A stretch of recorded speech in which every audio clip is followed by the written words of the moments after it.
and gentlemen. Ladies and gentlemen.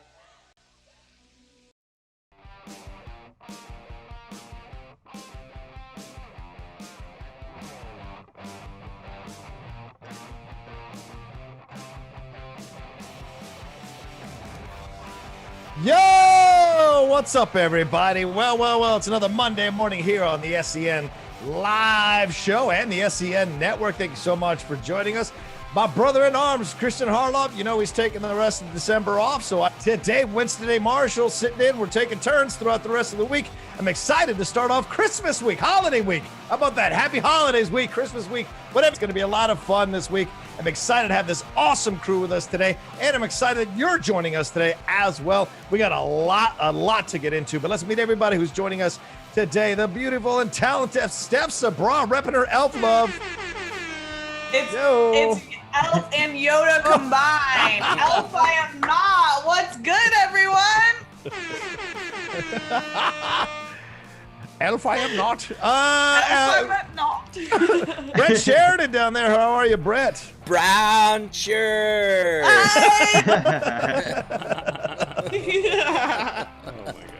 And the other festive person on this panel right over there, Alex Marzoña, loving the lightsaber battle there.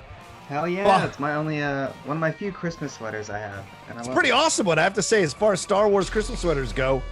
You got logos. I got a few to break out this week, so get ready for that. Oh, wow. I like it. Oh, nice. You got logos on both sides. I respect it. Hell yeah. And then right there, Ryan Nilsen, fresh off an almost victory over the Cardinals, wearing his reindeer antlers. I love it. But you got to feel good. Jalen Hurts looks like the real deal, pal. He looks like the real deal, and we still lost. But no. It was actually a watchable game for once. Yeah. And now two of my favorite things are over. Mandalorian and the Eagle season. Wow. But, you know what's not over is 2020, and I can't wait to talk about all the news. That's right. We still got you said that was such a defeat.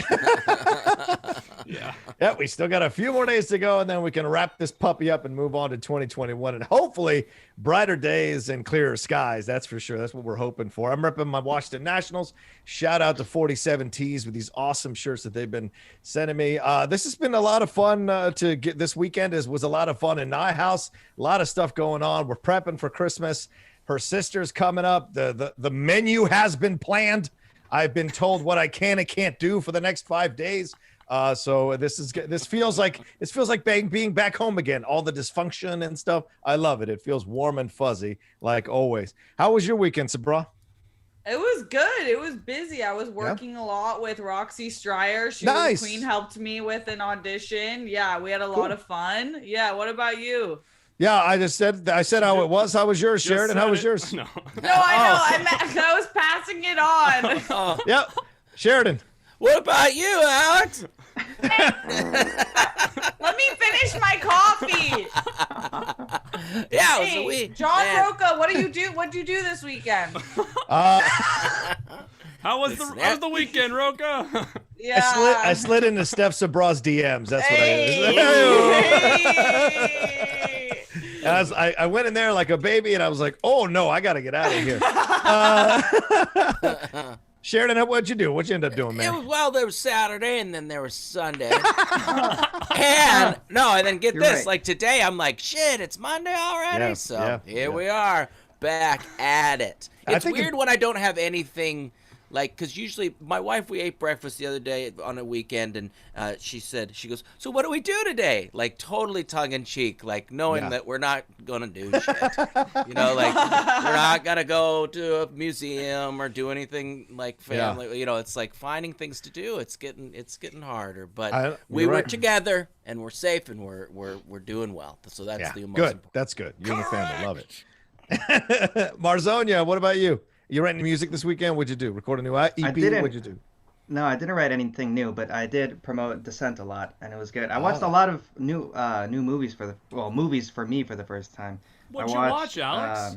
How are you getting access to these movies, first of all? Go ahead, yeah. I have access My to anus PJ is Campbell's bleeding library. donated $20. Thank you, my What's anus. the worst thing about next year? We will always be reminded that... One. Oh, nice. you smart. All right. That's a tiger fist pump, absolutely. I finished Small Axe Education. Okay, and watched Ma Rainey's again. Good. Freaking amazing. It's a Wonderful Life I saw for the first time. Yay! Do you Flight. love it? I also saw for the first time. And Flight? also Godfather Part 3, the Coda Cut. What Okay. what was the third one? The third one you said? It's a Wonderful Life. Oh, after that. Flight. Okay. That's like kind of an odd one to throw in there. Yeah. I'm listening to this podcast called Blank Check, and they are doing Zemeckis right now. So that's why I've been watching all these Zemeckis movies. So.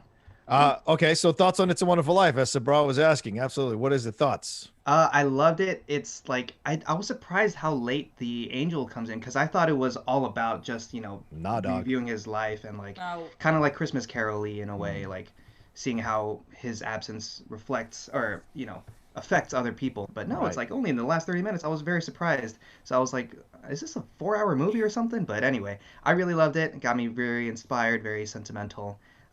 In the Christmas spirit. Yeah. Very nice. Yeah. I love how these nerds have an issue with 4-hour movies, unless it's Middle Earth. Then, 6 hours is totally fine. No problem. Yep. But a black and white 4-hour movie is an issue. Get out of here. Also, by the way, I watched it on Prime, and they're only showing the color version. Like they had the colorized version. You watched the colored version first? Whoa. I couldn't see. I couldn't find the black and white version. Okay. That is wow.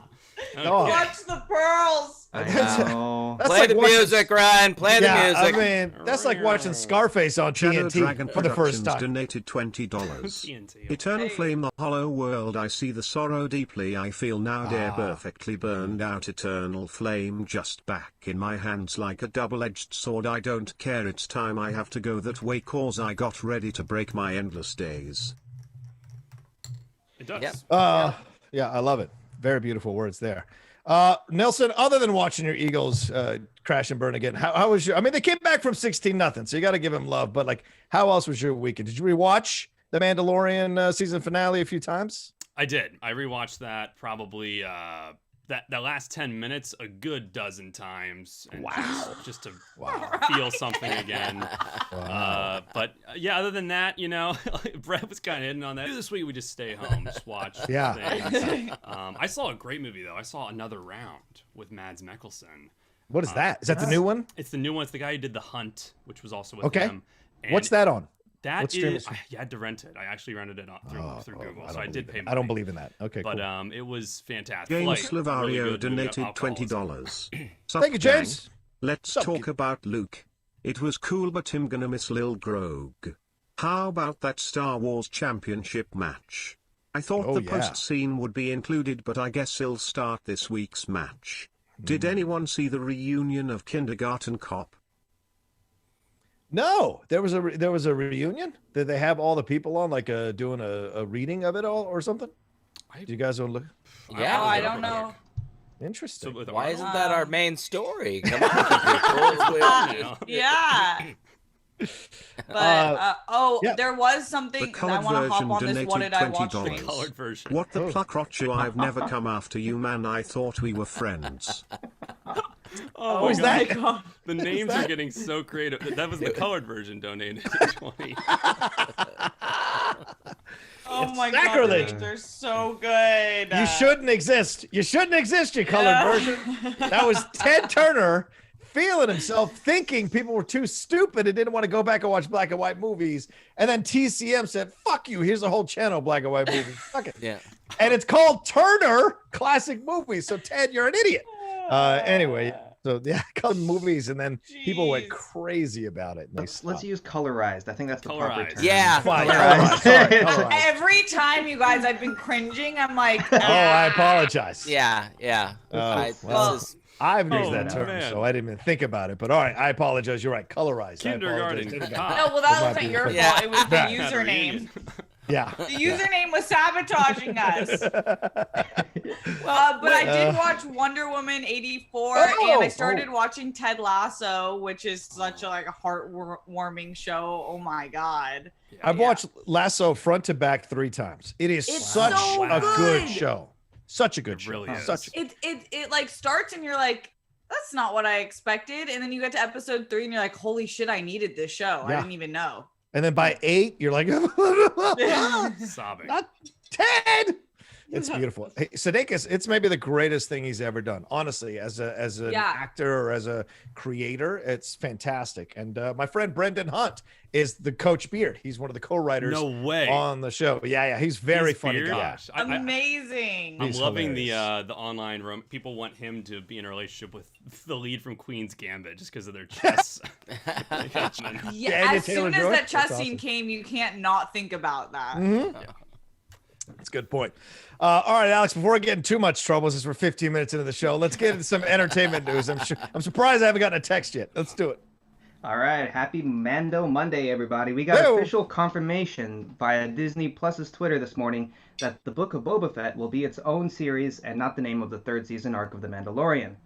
Tamora Morrison and Ming-Na Wen will reprise their roles in this series, which will take place Colored version donated $20. Oh, no. Good thing Winston or Air B3 isn't on today. Yo, well, I am. Can you stop? Yeah, Rocha. Yeah, I'm Latino. I should have known. I apologize. Colorized. Alex. Version. You know what? We got cream and heavy cream over here, Ryan and myself. But other than that, people want to say something. I'm French vanilla. Ryan under his breath, I am vanilla. It's the browned version. No, sepia. Sepia. Sepia. It's not the browned version. God damn it. All right, Thank you for the donation. So people thought that this was going to be the name of the next season of The Mandalorian. There was a lot of confusion. Yeah, a lot of confusion online on social media. People were like, well, what does this mean? And even like Star Wars, notable Star Wars experts who run channels for years were confused if it meant that season 3 was going to be called the Book of Boba Fett. Since it's called The Mandalorian, it isn't called Din Djarin's story. It's called The Mandalorian. So it could be Boba Fett as the Mandalorian. So there was a lot of confusion, but then Star Wars, I think, heard everybody over the weekend was like, all right, we better clear this shit up. So this morning they dropped that news on their StarWars.com official Twitter and said that that's what's going to happen. It's going to be Book of Boba Fett and Mandalorian season 3, two separate things, but it's going to be existing in the same timeline as the Mandalorian. So crossovers are possible. It's just two separate things, two separate entities in that way. But listen, Ming-Na Wen coming back. Is it wrong to like have a crush on this woman? Like I have such a crush on her now, man. It's really just she's incredible. Duo too. Like that is that is the Han Chewie duo times a million. Like this is great point, badass. Ryan. Yeah. Like I love that they're coming back, and I'm glad that to clear the air. It's just like so we're clear. And this is what we've been talking about. Star Wars fans have been wanting just plans. We just want to know that you thought about what you're about to put out for us because we really, really care. And so this is planned, Ming-Na Wen, Fennec. Kind of means to me that Boba Fett's going to be grittier, more hand-to-hand stuff, more handheld camera stuff, more of the grounded type of story. I'll be surprised if we even leave Tatooine, to be honest with you. So I think this is great. And more Latinos being involved in Star Wars, have to stump for my people, I think is such a positive thing. So, Brett, what's your feeling on Robert Rodriguez? You like this idea? Oh, hell yeah. And again, I didn't notice that his episode was like less quality again or whatever, I just thought it was great. And something just said though has made me go, oh well, wait a second, because if it's going to happen in the same timeline, they're in a position to run a certain area of town on a certain planet. So would this put them now in conflict with Cobb Vanth? Is Cobb Vanth actually the hero of the Book of Boba Fett and Boba Fett is the villain, or are they going to work together? Because remember, Cobb had his armor. So there's going to be some words here exchanged, I think, on the planet. What do you think?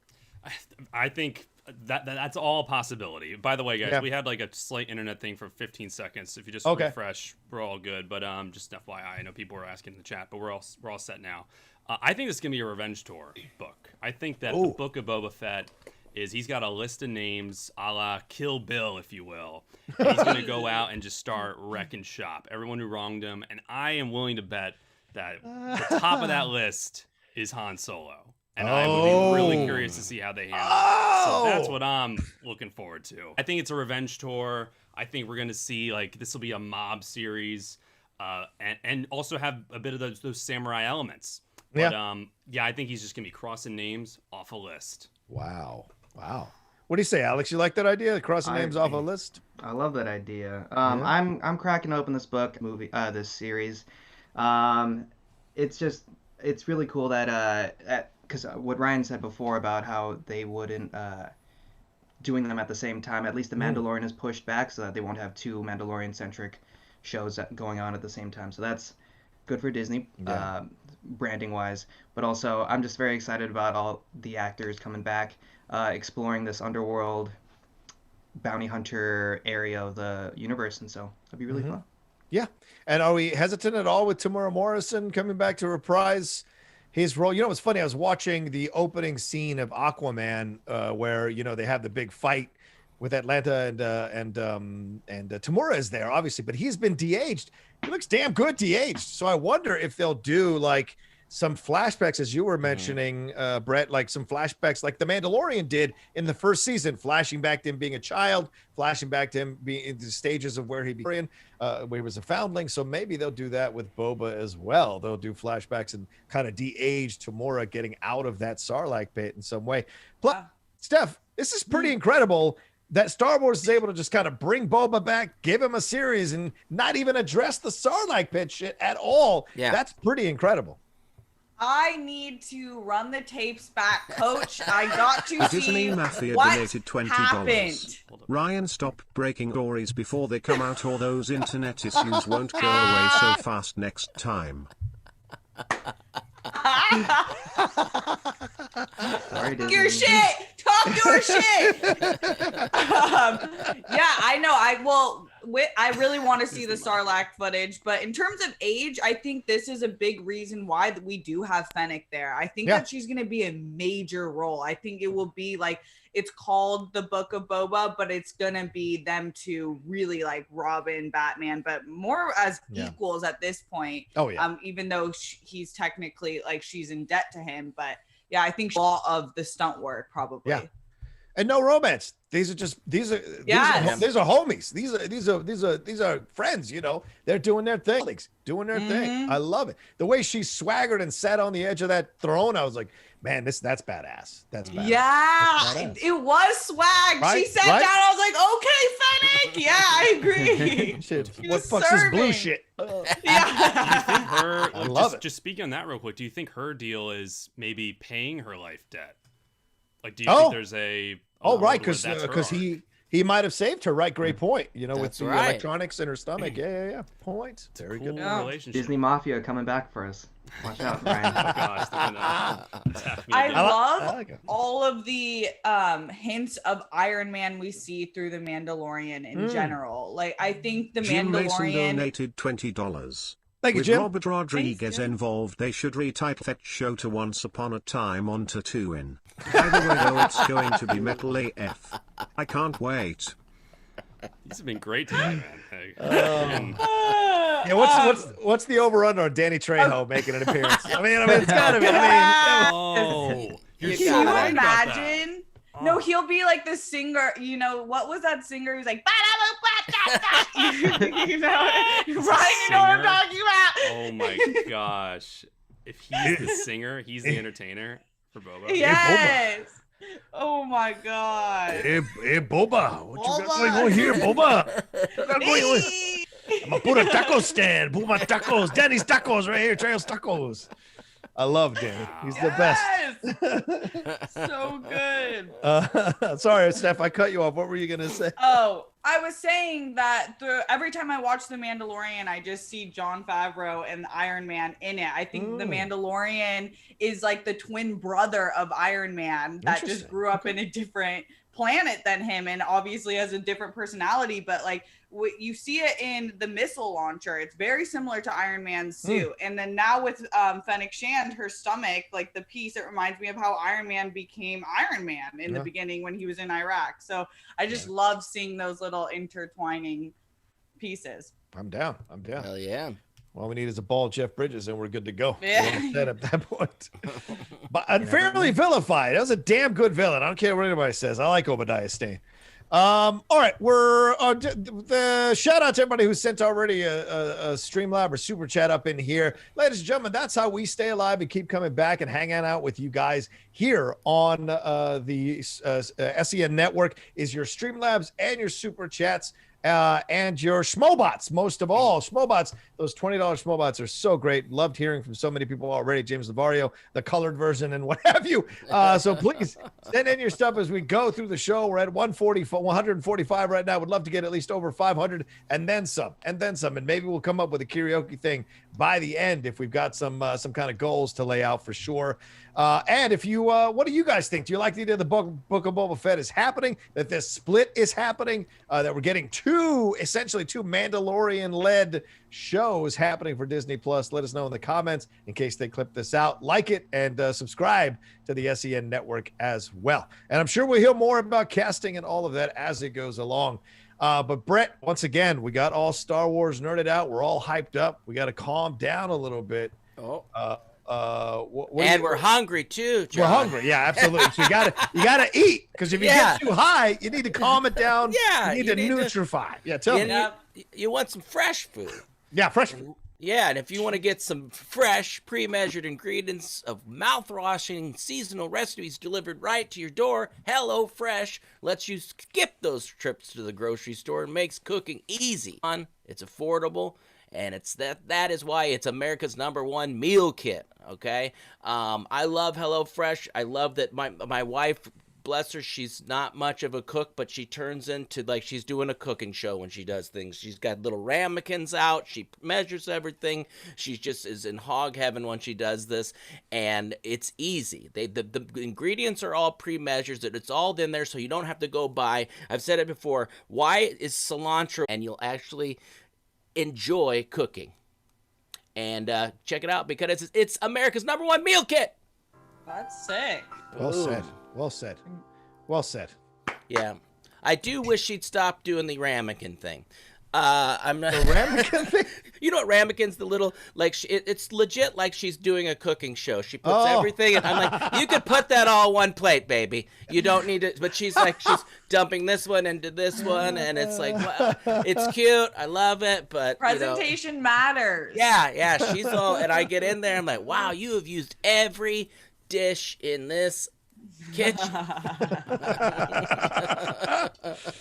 Yeah. When you get, what are you gonna say? When they get going, you get going. You can't you can't get in the way. You got to let it be. That's for sure. I understand that for sure.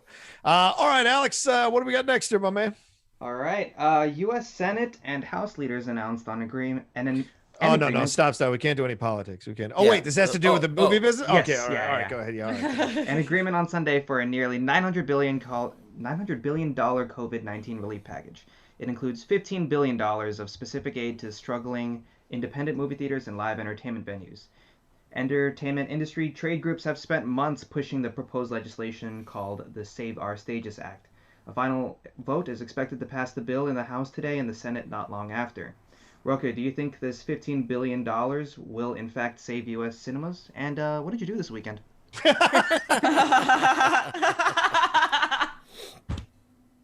Alex, that was so good! What a callback! I'm like, I think this is great. It's about time. What sometimes gets lost when people get into politics, and it's so frustrating, is they want to denigrate the arts so much. But then it's amazing how they'll vote on something, go right home and watch a movie or a TV show or what have you. And that's art. Those are the arts are essential. They're important to balance our lives out there and escape for so many people. They provide fun explorations. They educate. They inspire. Arts are important. Movie theater going experiences, communal events are important. All these people are clamoring to rip open these stadium doors and let people go inside. The same thing has to be, the same approach has to go about for movie theaters as well. It's very important. People want to go out and go see a movie and commune with people and connect with people and share experiences. One of the things that is the foundation of our humanity is our ability to connect with our fellow human being, and it matters. So going out to certain events and having that happen, it's essential. It's food for the soul. And so I love the fact that they finally did this, and they're starting to look at this situation and understand that they need to help these businesses thrive and survive. Now it's up to these companies, these organizations, these theaters companies, these cinemas to use the money wisely and effectively and do it positively so that so those theaters can survive and people can start coming back again when this whole thing starts to quiet down, and hopefully by mid-June of next year, and people start to feel more comfortable going back to the theater in large numbers. So I think it's a positive sign and a positive step forward. What do you think, Steph? Yeah, I think it's a cool point in time where American government is saying we do value the arts and we want to make sure that that stays as a foundation of America and some things that families and people can engage with, which I think is Bald Jeff truly Brudges donated $20. John, don't worry, I'm always here. Thank you, Bald Jeff. Andre Arroyan donated $20. Happy holidays, Sen Crew. Love you all. Shout out to Steph. It's nice to finally have some Armenian blood on this network. Excited for the Sith Council. So much Star Wars to talk about. Also, Berev Brett. Love it. Appreciate you, fam. Yeah. I forget what I was saying. Oh, we were talking about the bill. Oh, yeah. So I think that in that sense, it's really cool. I do think in another sense, it's interesting that it's coming in conjunction with the stimulus check that people are hoping to get to pay their bills, to pay their rent. And it just seems a little bit like the entire process, which is chaotic and disorganized. It seems like those two shouldn't be necessarily together. But I am glad that they are making moves in the positive direction, at least, even though it's not technically enough. It's better than nothing. Yeah, agreed. Sheridan, what are your thoughts on this? I like it. I wonder what if it's just to kind of keep them afloat for a while, or if it's going to be something to give them some more precautions in terms of filtration systems and trying to make them, help them to open up again. I mean, what is the money going to go to? Is it like our money, which is going to be like, here's a tiny little Band-Aid for you, $600 fat dollars for you. More porridge, please. please. Or will it really save them? Is it something that will keep this alive?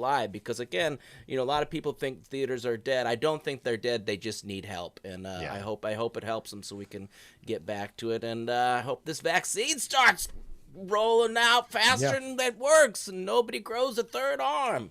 Yeah, exactly, or a second head for sure. Yeah, it's $15 billion of it that is being earmarked for independent movie theaters, live event venues, and cultural institutions. Alex, it's curious. Independent movie theater. So is AMC independent, even though it's a conglomerate, or are we talking like the mom and pop NoHo 7? Like, what are we talking about here? Do you think? Yeah, that's a good point. I'm not sure if I don't know if it is actually the big AMC Cinemark corporations, but I'm glad that this probably means like the Lamleys, the what other small chains do they have here? Anyway, Cinemark's kind of small, isn't it? Or no? Is it second?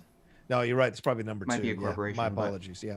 At least the Lamleys, those are one of my favorite smaller theater chains in LA, because they get to play the smaller independent movies. Tarantino's theater, right? New Beverly, that's an independent New Beverly cinema. Yeah, the Arrow, the Egyptian.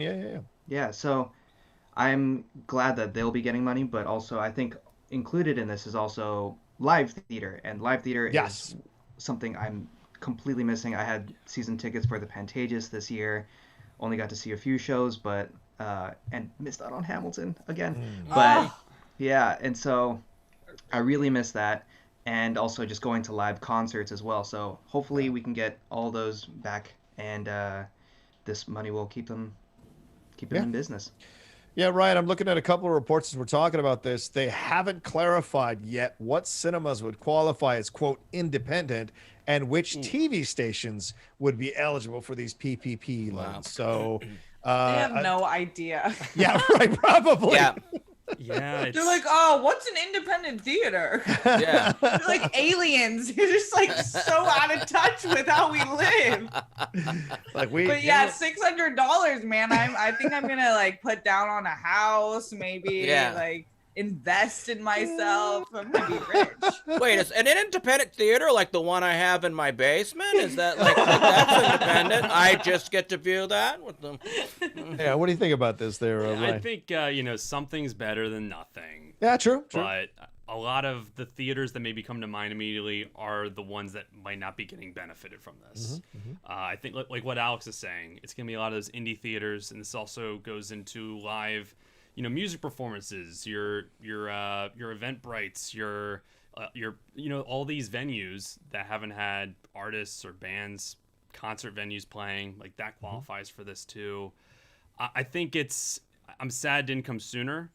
Yeah. And because maybe they could have used that money to pivot or come up with some different kind of business venture for the time being. Yeah. But I think something's better than nothing. So, I'm curious to get more specific details as to like which theaters, which venues are going to benefit from this. But I got my eye on this one too, Sheridan. It says newspapers, TV stations, and radio stations will be eligible for PPP loans. Now, when the BBC quoted my tweet the other day for Tom Cruise, they said I was a U.S. radio host. That's news to me. So can I qualify now for a PPP loan if I can as a U.S. radio host? Hey, welcome everybody. It's 5 a.m. in the morning. What do you think? Are you happy about this, man? Is this a good thing? They're also setting aside $7 billion to increase broadband access, which includes assistance to help low-income and unemployed workers pay for internet service. And the legislation sets aside $25 billion for families to help them pay rent and end a moratorium on evictions. So pretty insane. That's amazing. That's wonderful. And I think the big thing right now, if our kids are stuck at home, I don't think about this because I have internet and I have the kids have computers, but I know what's great is that our kids' schools offer to let them take home devices, but I'm sure there's schools that don't have extra devices and things. And giving everyone access to be able to give their kid the best education they have right now, I think is wonderful. Yeah. Always up for that. I would like to see them go away every once in a while, but if this is the way we have to do it. It's a number of things I'm reading here. It says it probably leaves AMC theaters, Regal Cinemas, and IMAX and others in a bit of a dire state. Yeah. So wouldn't that be ironic? I mean, weren't we saying this just a few weeks ago? How this people are trumpeting from the sky, from the mountaintops. This is the end of cinema. We're only going to get big movies in theaters now. Wouldn't it be ironic as hell that this is the program that actually sinks the bigger cinemas and elevates the independent cinemas to be the cinemas that stay alive after all of this and are the ones that people flock to and enjoy movies at? That would be such a hell of a twist right at the end. It's a Hail Mary thing. Yeah, wouldn't it be insane? Wow. We would all be so excited in the back, like, that's like all the Walmarts fails and all these mom and pops start springing Fun back fact, up. COVID-19 is a very similar virus structure to the coronavirus that caused SARS, so we basically had the vaccine figured out hours after the virus structure was isolated. This is the benefit of doing broad research, so we don't have to wait years. Good point. Yeah. SARS was I think it was COVID-2 SARS, if I remember correctly. Yeah, COVID-2 was a variant. So there you go. And this is not a moment too soon because apparently there's that variant that's happening in the UK. Apparently they've had a massive shutdown of everything, like railways and plane airports and all this. They've shut people down. I mean, apparently there were like crazy scenes in the subways because police were there stopping people from getting on these subways if they didn't qualify as emergency travel. And it's just, oh my God. So I can't even imagine. Final if that happened, twist there. Yeah. No, the destination is 2020. There is no 2021. That's the thing. Gosh. It's a black hole. Anyway, we'll see what happens. And it's great that they've at least included the arts this time around. They're going to vote on it today. We'll probably hear about it in the next few hours if it passes and what have you. And, we'll see, hopefully. And of course, some people are going to qualify for that $600, as Sabraw was saying. So we shall see, man. $600, man. It's so insulting to a lot of people, but we don't want to get into politics. So, all right, where are we at, Alex? What's our next thing? All right, Chadwick Boseman's last on-screen appearance may have been in Ma Rainey's Black Bottom. But according to Kevin Feige, Boseman came in about 4 times and recorded numerous episodes for Disney Plus's What If Marvel series. Feige said that they will not be replacing Boseman's voice in this series, nor recasting T'Challa in future Black Panther movies for now. Rocha, are you excited for this series and hearing that Boseman will be in multiple episodes of those series? Oh, hell yeah. 1,000,000%. I mean, that trailer was incredible. The animation, the performances, the twists and turns of who's going to be playing what characters. I mean, having Chadwick Boseman go back and forth with Michael Rooker was just great. And so I'm very happy that they were able to record lines with Chadwick before he passed away. And I wonder if maybe that he got a push on it and said, like, I'd like to get in that studio quicker than everybody else. I want to record some stuff, blah, blah, blah. Maybe he did it under the guise of, I've got a very busy schedule, blah, blah, blah, but got in there and recorded because maybe he sensed his time was coming.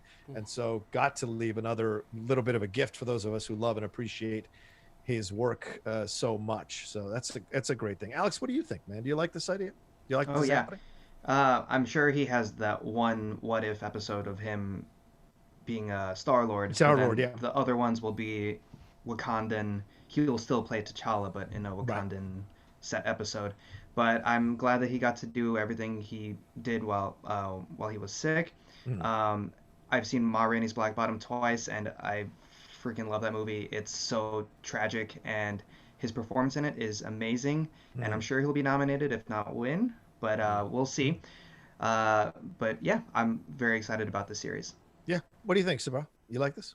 Yeah, I'm so excited. I love animation. Like you said, the trailer, everything makes it so exciting. And Feige in this quote that we read in this article was saying, in hindsight, it's like a lot more special than he thought. So I'm sure, Rocha, you're right in the sense that he probably did kind of ask to get in there quicker because, as we know, he was fighting this fight and working his ass off, which is just, I mean, such an incredible feat. I can't even believe it. So I'm really looking forward to this. It'll just be like another treat that we get to bask in his like beautiful career record. Yeah. Ryan, thoughts on this? Yeah, I hate this. No, I'm kidding. I think this is great. Like, of course. Why would I? Scrooge. Who would not like this? Ryan's like, he took work away from a sound-alike. I think this is great. Even Feige said he came in 4 or 5 times, and in hindsight, that's really moving, knowing what he was going through. I saw Ma Rainey's Black Bottom. He's phenomenal in it. And I think that this property, like WandaVision, is so cool because Marvel, a lot of people's complaints about Marvel is like, oh, it's very similar. Like each movie has like some similar beats. And they got these 2 projects that couldn't be more different from what they've been doing with WandaVision and this.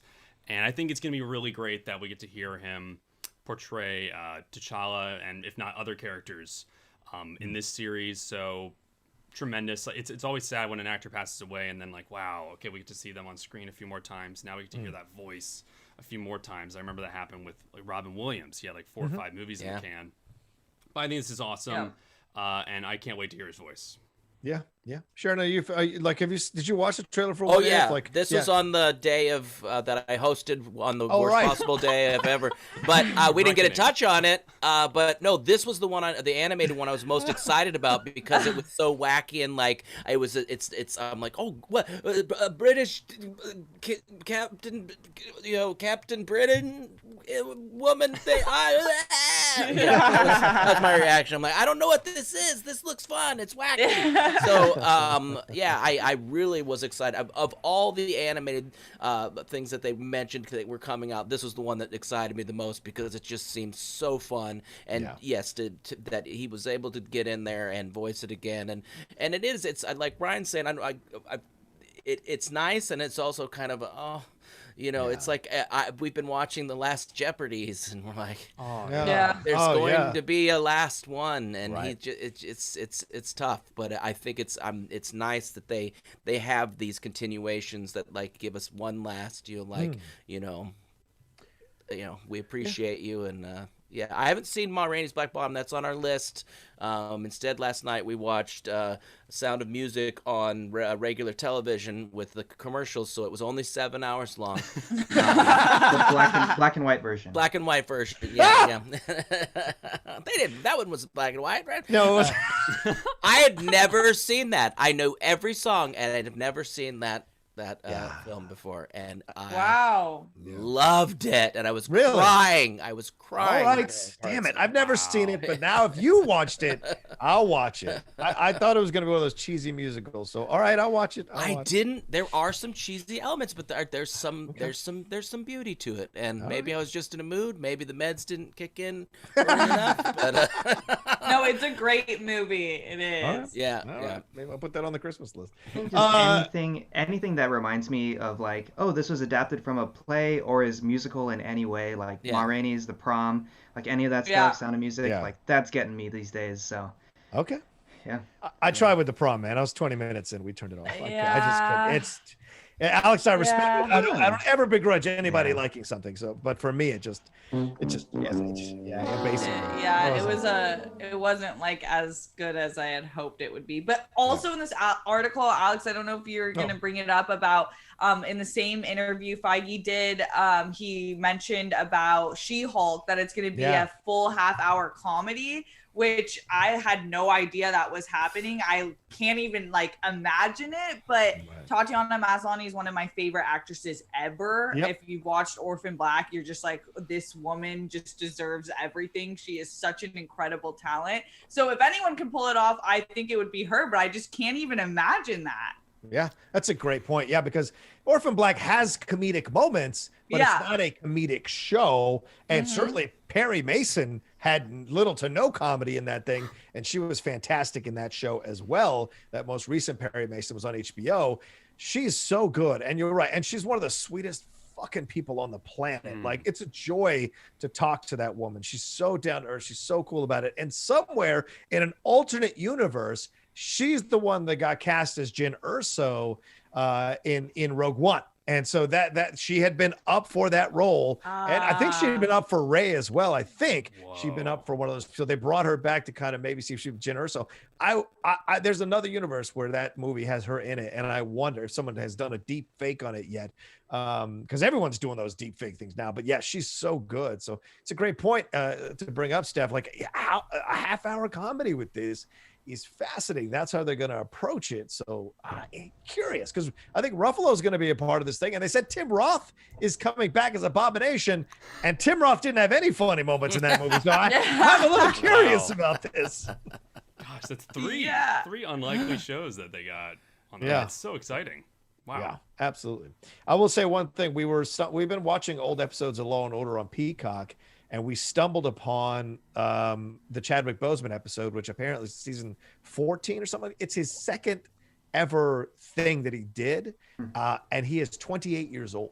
Wow. And just seeing him play a like 19-year-old or 20-year-old kid involved in this shooting, I was like, damn, I totally didn't know he'd been in the show or whatever, and it popped up, and I was like, oh shit. And so I got to like enjoy him playing that as well. So, and Alex, I don't know if I'm having a really hard time with Ma Rainey because I don't want to watch him in his last performance. Like, I don't want to accept that he's gone. And so it's like, to me, I'm having a really hard time making myself do it. Right. But I know I will see it. And shout out to Viola, who gained 200. Oh, she got to 200 pounds to play that character and then lost it. And no one's fucking talking about it. Yeah. You know, it's crazy. People sleep on Viola Davis. Yeah. She gives us Oscar-worthy performances every time she hits the screen, and she commits in a way like that Joaquin Phoenix does. And we have these conversations for years about it, and Heath Ledger, but not her. But yeah, I feel the same way, Rocha, about Ma Rainey. I started it with Roxy, and we got 15 or like 30 minutes in, and we're like, I don't want to finish this movie yet. Because I'm like scared to finish it and not have anything left. So we are like savoring it, and we will have to get to that point too. Yeah, it's a shame. It's such a loss, man. Such a loss we all feel for sure. All right, where are we on to next? We got another one? Yeah, when Game of Thrones ended its 8-season run in 2019, HBO was developing many spin-off series set in that universe. But plans changed, and only one series is going forward as of now, House of the Dragons, set around 3 centuries before the events of Game of Thrones. But HBO Chief Content Officer Casey Bloys confirmed that multiple spin-offs are still in the works and may be hitting HBO Max in 2022. Rocha, are you excited to see more of the Game of Thrones universe? Okay, yes. I think I'm a little more excited for the Middle Earth stuff coming from Amazon Prime than I am about the Game of Thrones stuff for the way it left a taste in my mouth, but we'll see. I mean, I know there's still a huge fan base for it. People love Game of Thrones, and they want to give it another chance. I think a lot of people want to watch that last season and a half really out of their minds and kind of jump into a new thing. Maybe this is something really good that they're developing, but it doesn't bode well. They keep starting these things and canceling these things and then considering like the Naomi Watts one, right? I think they had that schedule to go and then they killed it. So is this now a cursed franchise? I wonder, considering how it crashed and burned, and a lot of people are not happy with how it went down. So I don't know. What do you think, Ryan? I have shared the same concerns, and this is coming off of 2 weeks where we've had 10 Star Wars shows announced. Yeah, right. And Mandalorian is getting just as much buzz as Game of Thrones was getting. And every time they announce one of these Game of Thrones ones, I don't know the name of it. I forget who's in it. I'm not excited for it at all. It's a prequel. I would rather them announce like, you know what? That was a scathing opinion. We're doing the last season over again. Like I would prefer that. I really would. I don't care about any of this. The tea is piping hot today on SCN. Piping hot. Yeah. I don't need any of this other stuff. Like they really the Ryan cut. It just shows you. He said, get back in the studio and redo that season. You know how every episode was $1 million? Do it again. It just shows how if you don't stick a landing like that, you can really lose a lot of people. And the Star Wars, they stuck a landing 40 years ago, and now they still are bringing in people. I don't know. I'm really curious to see how this goes. It's obviously a huge property for Warner Brothers and HBO, but I couldn't be less excited. Ryan is going to appeal for a PPP loan as an independent producer to redo this whole season. $1 million. I need $8 million so I can do $1 million an episode to redo this entire season. Sabraw, are you excited? $1 trillion. Well, if there's one thing your girl loves, it's a good dragon. And this is they're setting the stage for the time of dragons when dragons did not give a fuck, and they just burnt down your mom, your dad, your grandma, and just left. So that's interesting to me. And I think they could do something really cool with the technology we have. We haven't seen, except for Game of Thrones, like really sick dragon work. So that could be sick, but I agree. The disorganization is a turnoff. Yeah, this is it's going to be set 300 years before the events of Game of Thrones. It's going to star Paddy Considine, who some of you may know from Bourne Ultimatum, the last Bourne film. He was the newspaper reporter. He was also in Angela's Ashes. And if you've seen Cinderella Man, he is Russell Crowe's friend in the movie who gets killed in the tent city. But yeah, he's a great actor, really good actor. He's done a lot of things. Matt Smith is in this as well, who some of you know from Doctor Who and The Crown, and rumored to have been in The Rise of Skywalker, Emma Darcy and Olivia Cook. So yeah, you're right, Steph. This is the time of dragons. So there's going to be a lot of probably awesome sequences with these dragons and connecting with these dragons and adventures with these dragons. So maybe that's the lure to bring people back into this thing and get people excited again. Alex, what about you? Do you like this? Yeah, I'm not so excited about it.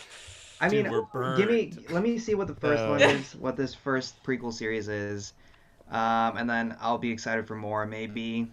Because as everybody's saying here, I was kind of burnt out like on Game of Thrones and just how that ended. But yeah, I mean, I love Paddy Considine, Outsider, and The Third Day he was great in this year. Yes. Yeah, so I mean, show me what you got first. Okay. Wow. Later. Wow, look at him, chest thumping. Brett, thoughts? I think I probably would check it out more than anyone else because I wasn't so ingrained with the Game of Thrones. I watched the first 2 seasons with my wife, and at the time we had a roommate living with us. And then I kind of was slowly slipping away because I'm like, there's too many houses to remember, and they sounded like Targaryen.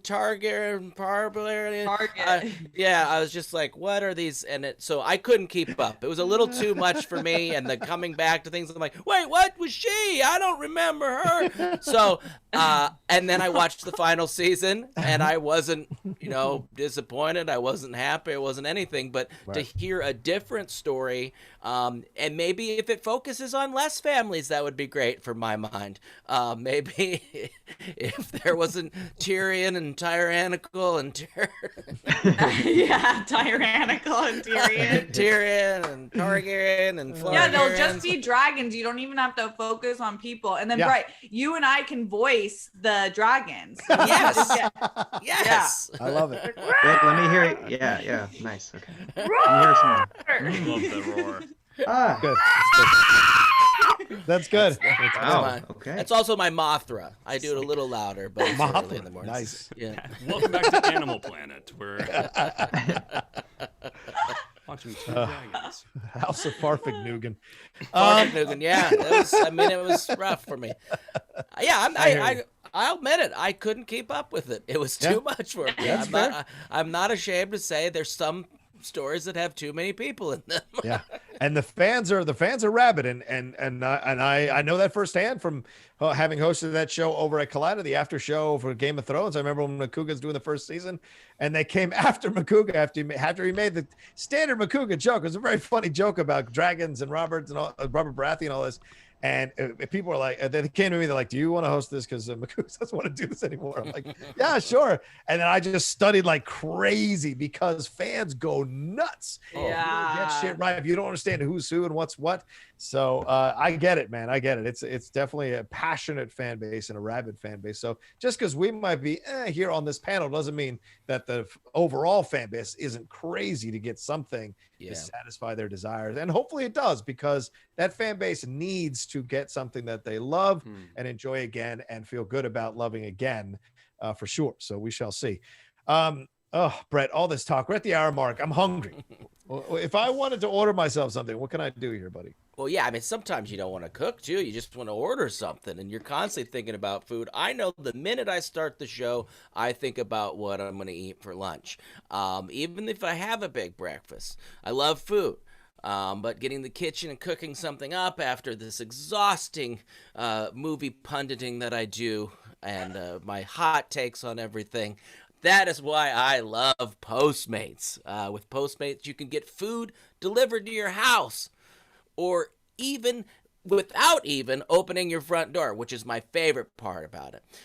They just set it down and they take off, and you kind of wave to them down the hall. It's a wonderful, wonderful thing. Postmates created no contact deliveries. That's what it is. So now you can order from local restaurants. Everything gets left on your doorstep, and with a simple app, that's how it's delivered. Postmates offers pickup option as well. I've done this a few times with one of my favorite Thai places down the street, because I think, well, maybe since it's 2 blocks away, I should go for a walk and pick it up and not have somebody deliver it to me. And you want to support these local community restaurants right now. They're all having a tough time, and what a better way to use Postmates and get yourself pickup.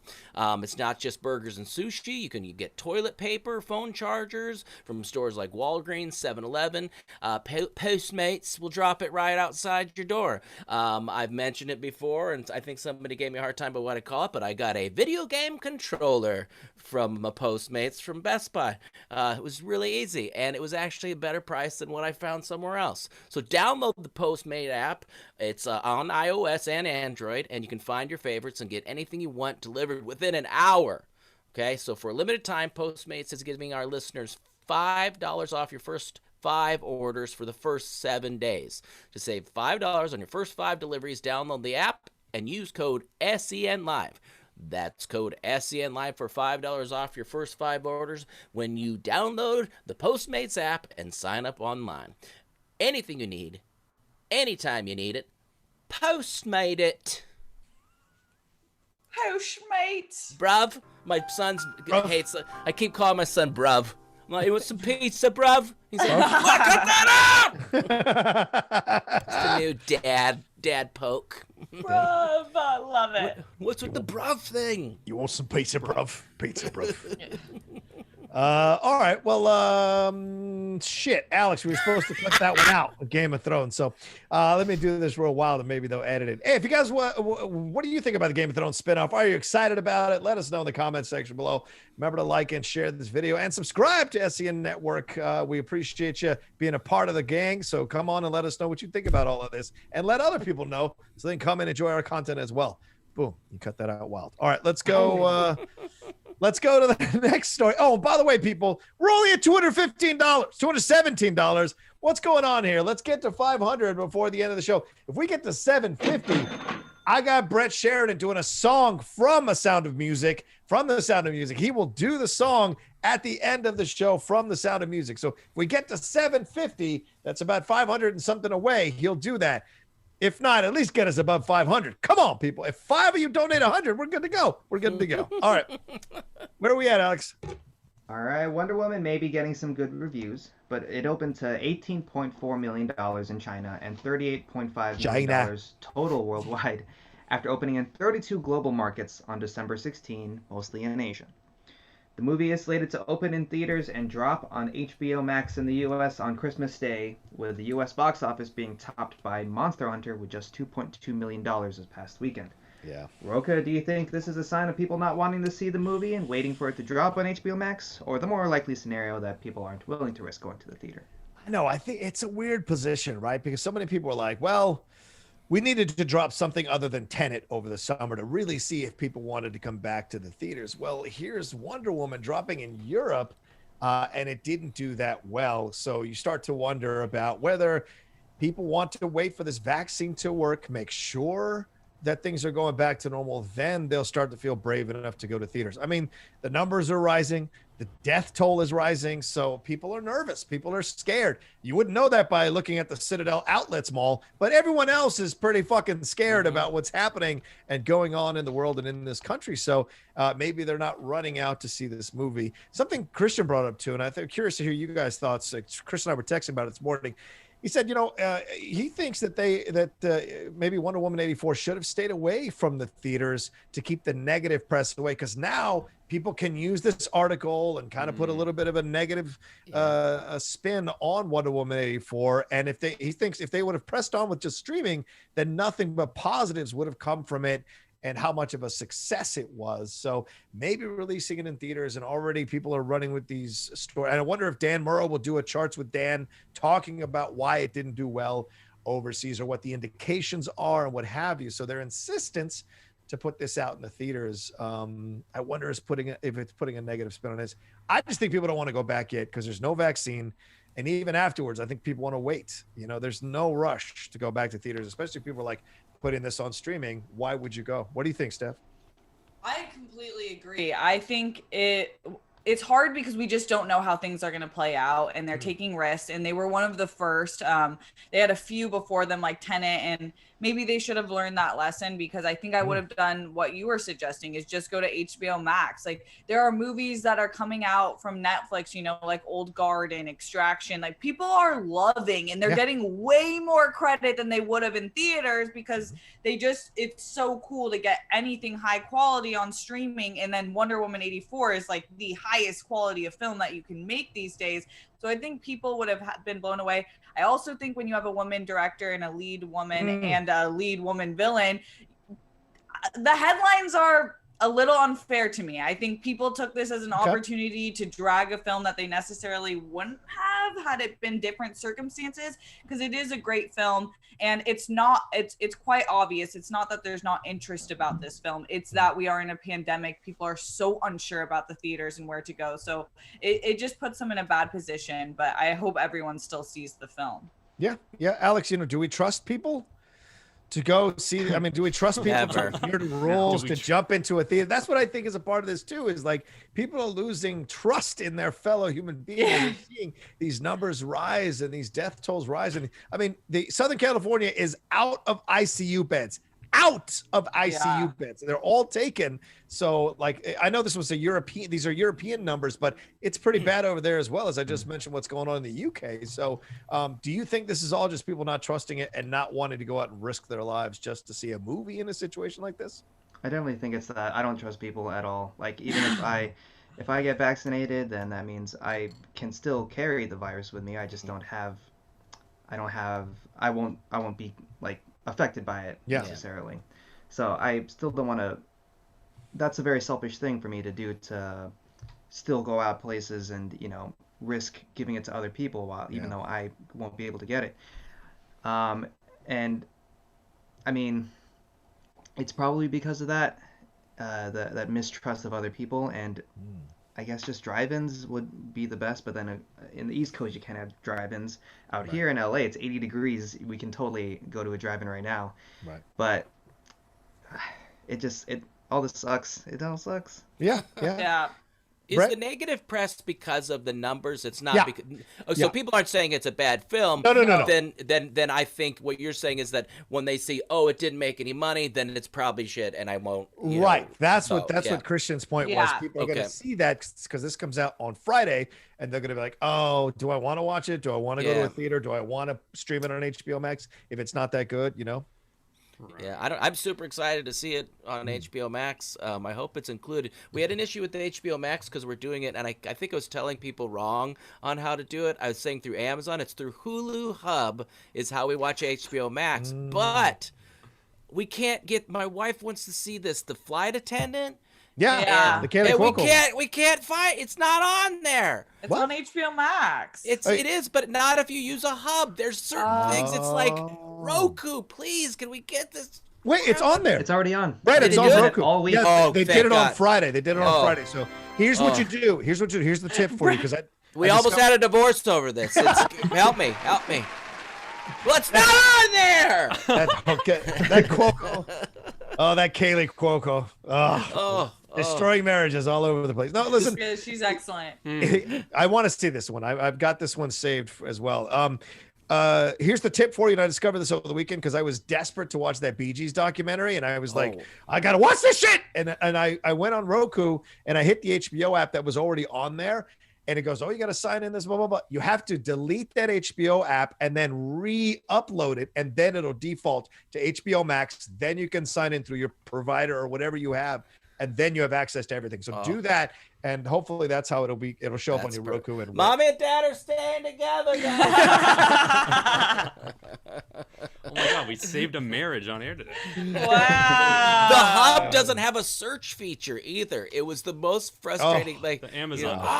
That was a thing. It was just like, no, it's like Hulu. It was a Hub through Hulu. I kept telling Alex to do it through Amazon. I'm a spreader of lies. You're a super spreader of lies. Anyway, let's fall back to this. Ryan, what's your thoughts on all of this? On the one, should they have released this in the theaters in Europe? Should they have risked the reaction, seeing how Tenet kind of got flame bombed by some of the numbers? I mean, I think they should have risked it because Tenet is that you're going off of Christopher Nolan there, right? Whereas this is a proven success. This is Wonder Woman. This was a huge. The first one was gigantic. I remember working in the movie theater when it came out. It was the biggest movie of the summer. So I think it makes every sense in the world for it to happen. But to explain this outcome, it's Wonder Woman COVID-19 '84 is why this all happened. I really, it's the gambit. It's the risk you run with doing this, and you can't not try to put it in these theaters abroad, especially if it's safe. It just so happens there's a variant of the virus this week, like when it's coming out. So they couldn't have predicted that.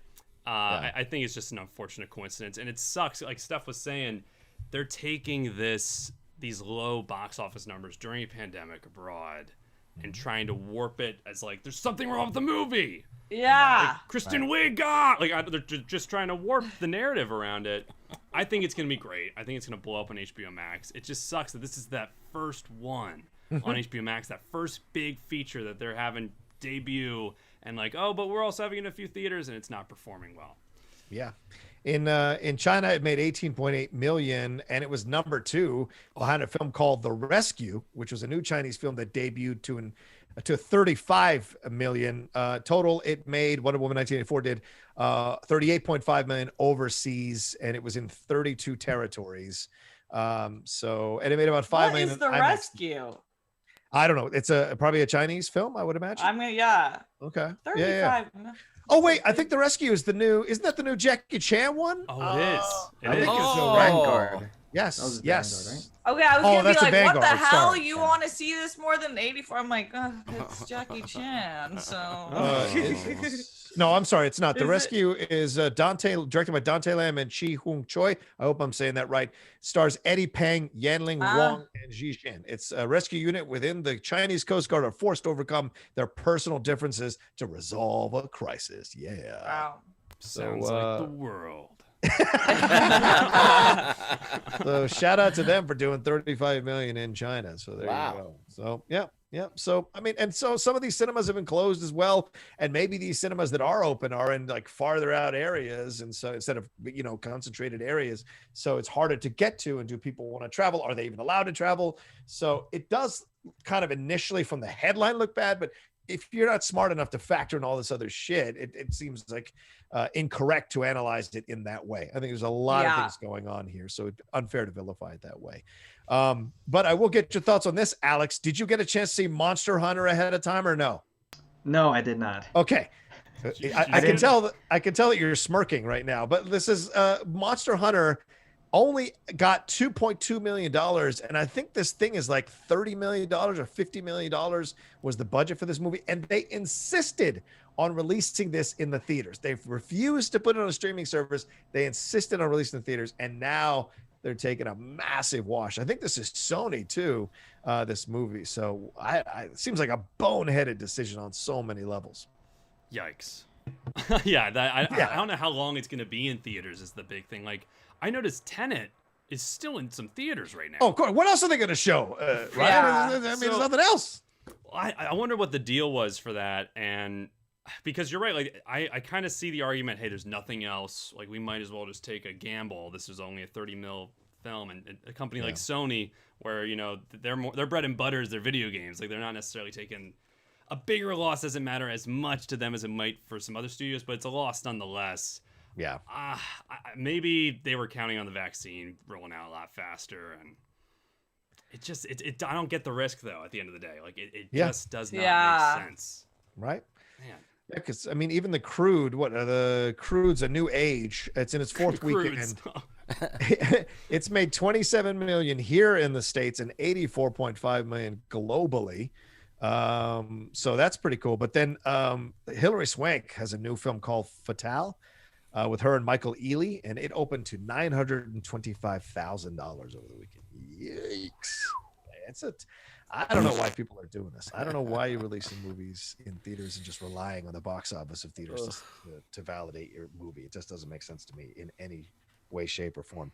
And the reason the headlines are happening is because box office analysts had expected Wonder Woman to earn 40 million or more in China, and it only made, as we said, 18.8 million. So I don't know how you Sabraw, how do you analyze this, Steph? Like, how are you a box office analyst? Have you been visiting these countries? Have you been walking through these towns and going to these and understanding? I don't know how you could possibly be a professional.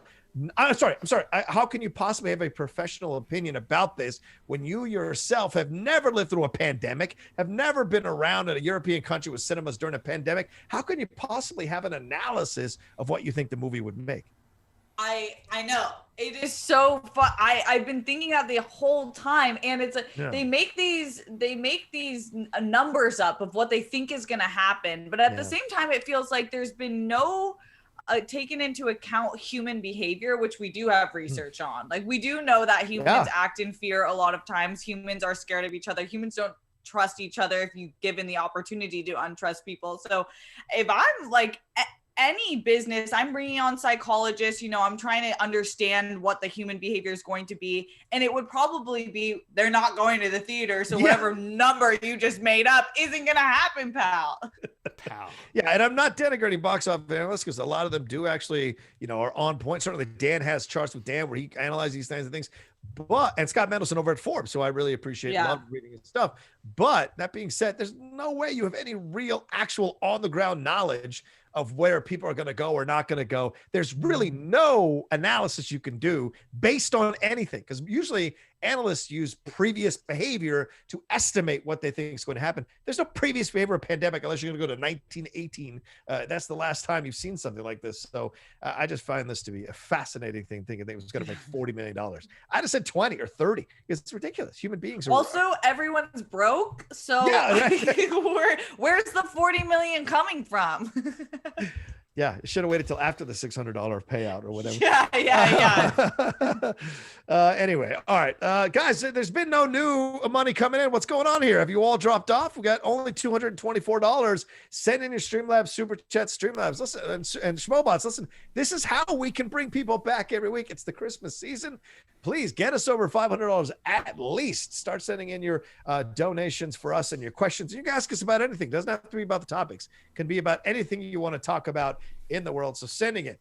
Also, Kristian Harloff is announcing the SCHMOEDOWN Award nominations in the Facebook group in a little bit here. So don't leave our show, but certainly go and watch that a little bit later and send in some Streamlabs Super Chat Schmobots over the next 40 minutes. Get us over 500 for God's sakes. All right, Alex, what's the next story? George Lucas is back in the news. Oh, stop it. Yeah, no one was talking about Star Wars, and finally he's talking about it. So thank God for that. In talking about the prequel's dialogue, and he says he took a stylistic approach that has largely been misunderstood, saying, "It is presented very honestly." No, I can't do it. I'm not going to do it. It isn't tongue-in-cheek at all, and it's played to the hilt. But it is consistent not only with the rest of the movie, but with the overall Star Wars style. Most people don't understand the style of Star Wars. They don't get that there's an underlying motif that is very much like a 1930s Western or Saturday matinee serial. It's in the more romantic period of making movies and adventure films, and this film is even more of a melodrama than the others. Rocha, what do you think of his comments and the prequel dialogue? All right, let's get into a big discussion about this. So if you all are watching or listening right now and you want to chime in with your thoughts on Lucas's comments, your thoughts on the prequels, your thoughts on the Hayden Christensen stuff, send in your Streamlabs Super Chat Schmobats. We'll read them on the air. We'll have a nice, fun debate about this for sure. But here's my initial reaction to this. Don't tell people who have literally lined your pockets with money and allowed you to sell your franchise for $4 billion that they don't get Star Wars. Most people don't get Star Wars. Most people do, or else you wouldn't be making this money, son. And so to me, I thought this was a bit of, George gets real defensive about his stuff. And look, he's old now. I get it. Trust me, I get it. I'm getting older. You get more cantankerous. You don't want to listen to people denigrating the shit you do. You should hear some of the shit people say about the Outlaw now. And so it's like, I understand what it's like to be in this position where it's like, you have to constantly keep defending something you did in the past. And I get what he's saying, and he wants to defend the prequels. He wants to defend the style of the prequels and what he was going for. But I don't think it has anything to do with most people not getting it. I think most people get Star Wars, as we're seeing from The Mandalorian, how much people love good dialogue mixed with great direction, mixed with great acting, mixed with good storylines. That's what works. And George, there's enough people defending the prequels that George doesn't have to defend the prequels anymore. He doesn't have to. He can just go, look, there's many, many people who loved what I did. And those kids now Dan_H donated $20. Thank you. Hello all. Can we get Elmo and Trump discussing Brett spreading fake news by saying he used an Amazon hub instead of Hulu? That was ultimate fake news. I love it. Anyway, what do you guys think? Sabraw, what's your thoughts on this? I'm going to get a drink. I think... What? And yes, we'll do it later. Yeah.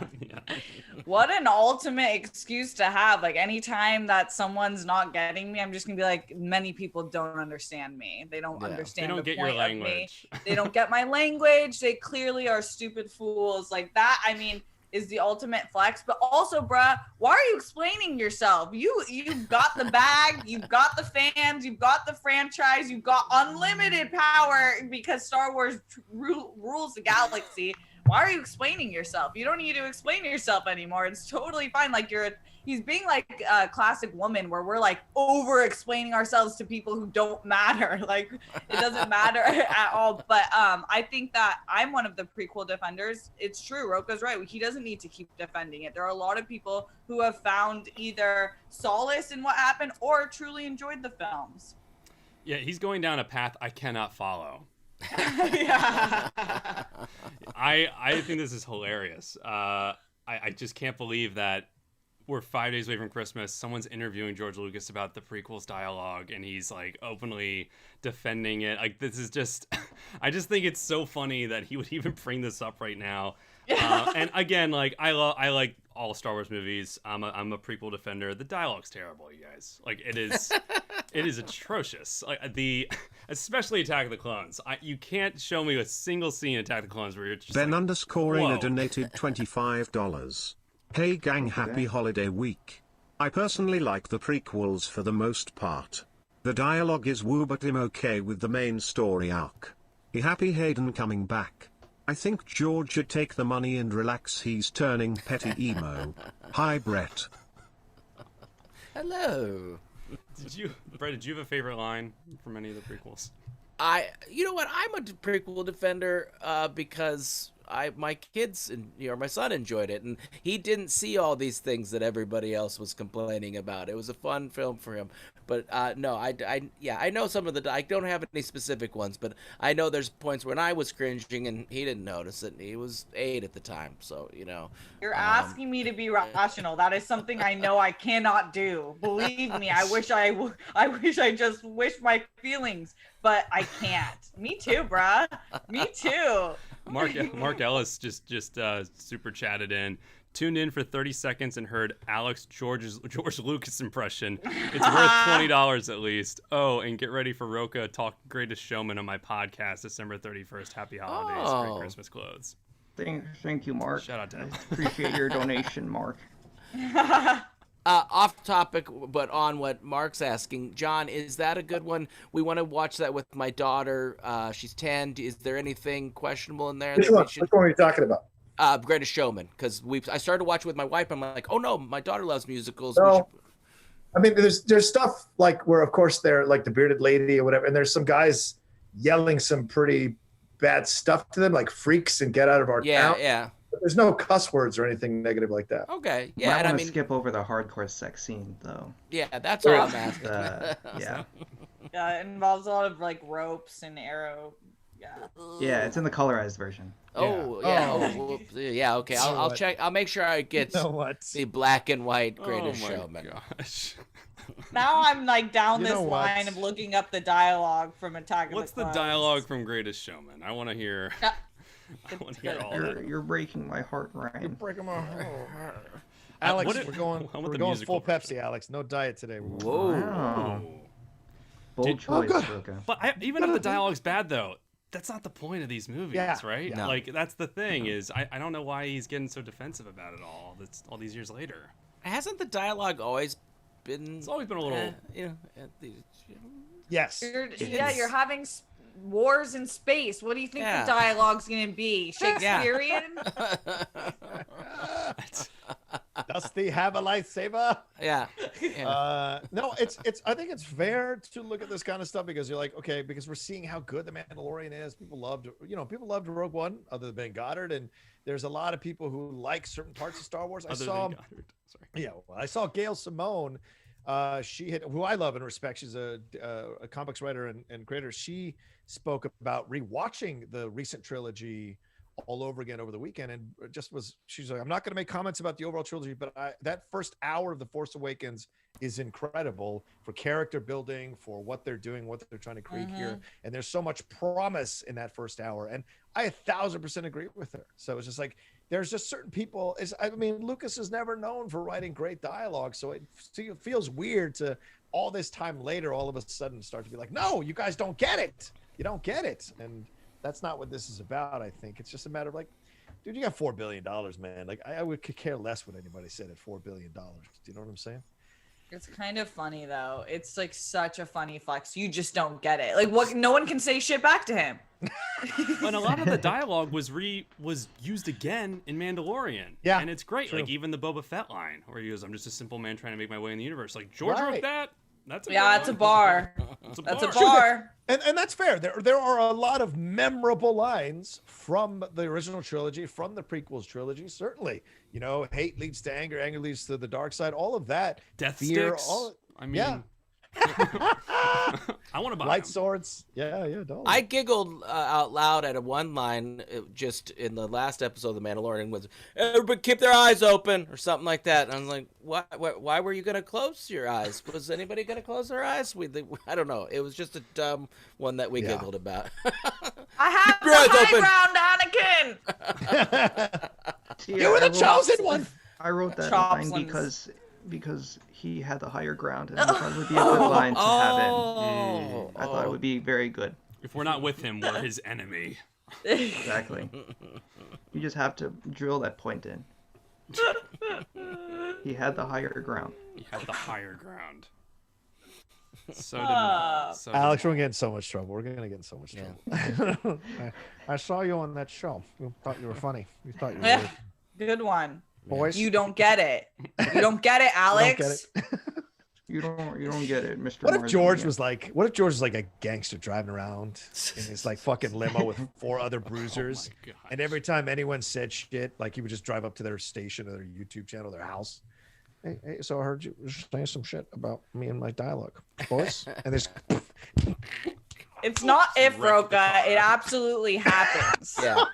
He tries. If you don't think George Lucas is pulling up backseat driving, gangster. Yeah, he is. Getting out in his dad jeans and his tucked in flannel shirt and his comfortable sneakers. So I also got to say, there's a show on Twitch called the George Lucas Talk Show. Oh no, really? It's retired filmmaker George Lucas, someone playing George Lucas, and someone playing Watto as they host a show together, talking about everything. Ryan. Watto, it's Lenny, how you doing? My gosh.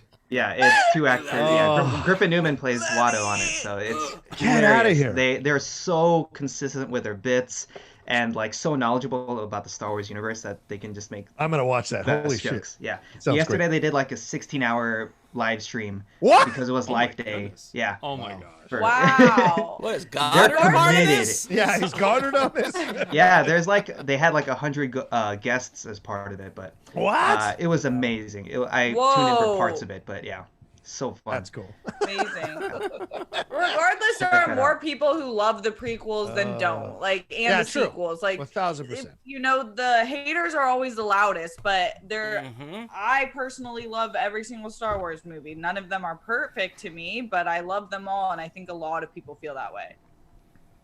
Yes. George Lucas, if you're listening, I think you're perfect. You Do not send your thugs. I love the dialogue.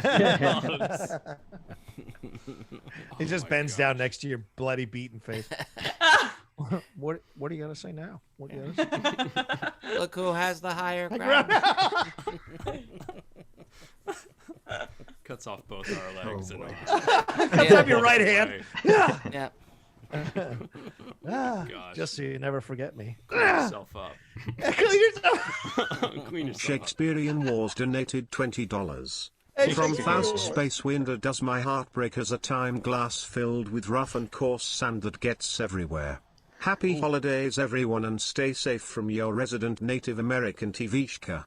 Oh, that was wonderful. Tushka. Love you, brother. That was great. Wow. Shakespeare Wars. The Shakespeare Sand dialogue. Oh, perfect. Anyway, well, I mean, I really believe that George shouldn't say anything about this kind of stuff. Not because he doesn't have a right to say, of course, he's the creator, blah, blah, blah. I just think George Solshire 1999 donated $20. Thank you, Duel Solskjaer. of the Fates is perfection. Bias from a Welshman here, though, based on a Welsh poem sang in Sanskrit, sneering face. I was like a crazy little Welsh ninja in the Plaza Theatre in 1999. My mom knew she shouldn't have bought that damn green saber before entering. Funny. I love it. Shout out to you there, Welsh. Catherine Zeta-Jones, Welsh. I probably Did I tell you a story about the Welshmen that would come in and they just point out all the different people that were Welsh and they'd slap? That was my favorite. Catherine Zeta-Jones, Welsh. Catherine Zeta-Jones, Welsh. Prince Charles, Prince of Wales. Prince of Wales. Talk about it. Bruv, she's Welsh, bruv. Yeah, all right. Anyway, anything else we got to talk on George Lucas, or should we get in some Streamlabs? Oh no, don't we have to do one more thing? Don't we have one more thing? Do we have any more, Alex? Is that it? That was all, I think. Okay. All right. You got a new email. No, I did not. But get ready, everybody. Tomorrow, finally, for those of us who've been waiting for this, Coming to America teaser trailer drops tomorrow. So don't forget to watch that. I don't do a lot of trailer reactions, but that one I will fucking do. So I can't wait to John, the poster came out today. Yes. Do we have a picture of that, Ryan, or no? I can pull it up. It says air. Shoot, I just had it. It's like air. Because those pictures from EW are fantastic. Is it you guys air won't be able to see it, but the audience will. Hey-o. And I think that's everything news-wise. So let's jump into it, Alex. What do we have? Streamlabs? Let's do it. Streamlabs, let us. All right, Slick Saturn says, "Yo, hope you will. Do y'all have any funny / wild Christmas stories? One year, my dad got my mom a shirt, which is fine, but he accidentally got an XL, and my mom isn't an XL. Luckily, she has a sense of humor. Also, Steph should sing "Beautiful Life" by Ace of Base. Peace." Ooh. Do you know that one? Fun Christmas stories? No. I think it sounds familiar, but I don't know it. Ooh. We got 25 minutes left. You got to get I've been thinking about the next time I perform a karaoke song in here, I know what it will be, and it will be fire. And this voice will be beautiful for y'all, but I don't know, maybe I would like to hear that song. Okay. All right, down. I like that idea. All right, we're at $360, ladies and gentlemen. We have 140 left to get over 500. Come on. If some of you want to see Brett sing Sound of Music, we got to get to 750. Yeah. So send in your money. We got only 30 minutes left in the show. So please send in it as we're going through these Streamlabs and Super Chats. All right, go ahead, Alex. All right, from Hitman Sabraw. Oh, my dearest Steph and sidekicks, what is, in your opinions, the most underrated Disney animated film? In my opinion, it has to be Fox and the Hound. The Fox and the Hound is a compelling tale about how hatred is taught on par with Jojo Rabbit. Full stop. Any underrated Disney films? I love that movie. I think this is what it's called, Sword in the Stone, right? That's the name of it. I love that movie. Oh my gosh, the woman witch villain in it, underrated villain. Which one is it? Underrated. Underrated villain. Underrated. I would say Atlantis, Lost Empire. So good, Rocha. That's the Disney one, right? So people don't talk about that one enough, and that is one of those, like, the people who love that movie. We're on a small island, but we are mighty. We are tiny, but we are mighty, and we are fierce. Because in defense of that movie, that is a goddamn great movie. Great animation, good dialogue, great voiceover performances, and nobody talks about this movie, man. It's so here, Rocha. Milo Thatch. Milo Thatch, absolutely. Anybody else? I don't know what's underrated. Great Mouse Detective for me. Oh, Great Mouse Detective. I love the Great Mouse Detective. I think that movie is awesome. It's also like really intense at times and a really good mystery throughout. That was like the first detective movie I saw as a kid. Yeah. I love how people go, "Oh, is it going to be Disney-fied?" Have you seen those old animated films from Disney? Those are not. You see the kid turn into a donkey? That's not like stroking your hair, making you feel good. Disney has done some dark shit. Yeah. Oh, that's true. Yeah, Snow White? Like, what? White? That was scary. You can't play me. Wizard of Oz was scary too. Wizard of Oz was scary, yeah. Yeah, not Disney, but still scary. Yeah, still scary. Yeah, that's funny. All right, what's the next one, Alex? Hitman Sabraw also says Texas A&M was robbed. Thank you for that.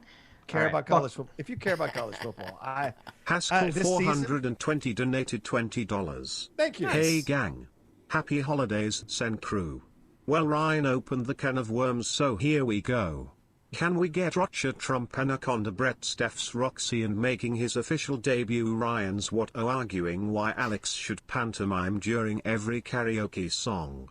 Watto. Is Watto Wait, I don't know what just happened. There was so much. I'll write it down and we'll do it later. Write it down. How about that? All right, Okay. sounds good.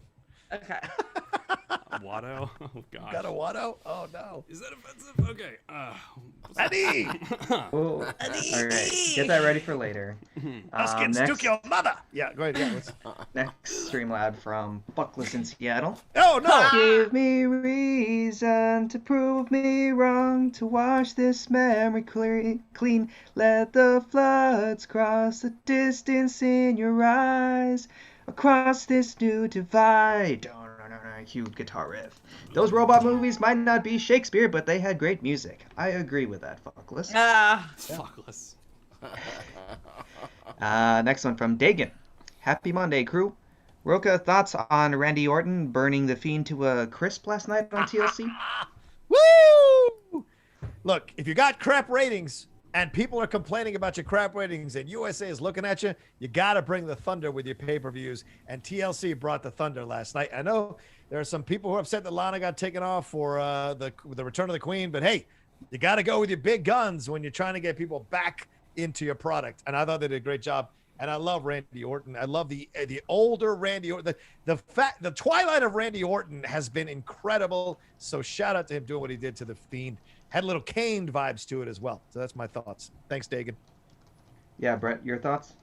Oh man, if you're gonna do this, you should do this, and man, and don't retcon a canon and yeah, man, give him a SmackDown. That's what I was saying. Sorry, If Brett. you're gonna do this, you gotta do this. Oh man, you put it in, put the match in, and just Greco-Roman it and do it. No potentially dangerous moves though, and you don't do that. Fuck, I love Careful you, out there. All right. Next one. Next one from Senator Failed Orgasm. Oh. Hey, hope you all had a great Bummer. weekend. Had to change my name due to certain situations. But I Bummer. might bring back Bail Orgasm back. Who knows? Anyways, Steph, you're so cute. Want to be my boo thing? You want to be my Nabu thing? Dang it, I missed that one. Just felt that. Oh, you know what? I felt that y'all appreciate great. that. That's I appreciate that pun. some creativity. So now 50 they Shades definitely of have a Geek chance. donated Right. $50. Yeah. Hey. Oh, thank Say you, 50 hello Shades. to the newest member of the SEN Patreon. Hey Brett. Oh. Can't wait for the Brett and Kate show. Most underrated Disney movie is Treasure Planet. It's Treasure Island but in space. Enough point. said. Oh This my enough gosh. for you, Rocha? Yep. Treasure Planet's good. Yeah, 50 is enough. 100 would have been better, but I'll take your 50. And congratulations. Welcome to the Patreon. Yes, thank Yeah. you. Come have fun with this. Treasure Planet has, I think, the darkest scene in any Disney movie, where what's his name, Mr. Arrow, the assistant captain, gets strung out into a black hole. Yep. And then that's it. He doesn't come out like Leia. Doesn't come out. No, it doesn't fly back. He doesn't. Damn Damn it. The claw. You didn't see me turn Leia. Were they just asking for animated on underrated? Because I was looking at my lists and Yeah, animated. But Brett, you can just can. Well, The Cat from Outer Space obviously is Oh, one of the right, greatest right. films ever made. Agreed. And that was on the list of underrated films, and I love that one. Bugs Life. Bugs Life. Oh, Bugs Life. A I good saw one, that but one that's without my DreamWorks, isn't it? kids. It says, it's Pixar. Pixar. Oh, well then why is Pixar, this yeah. on the list? I'm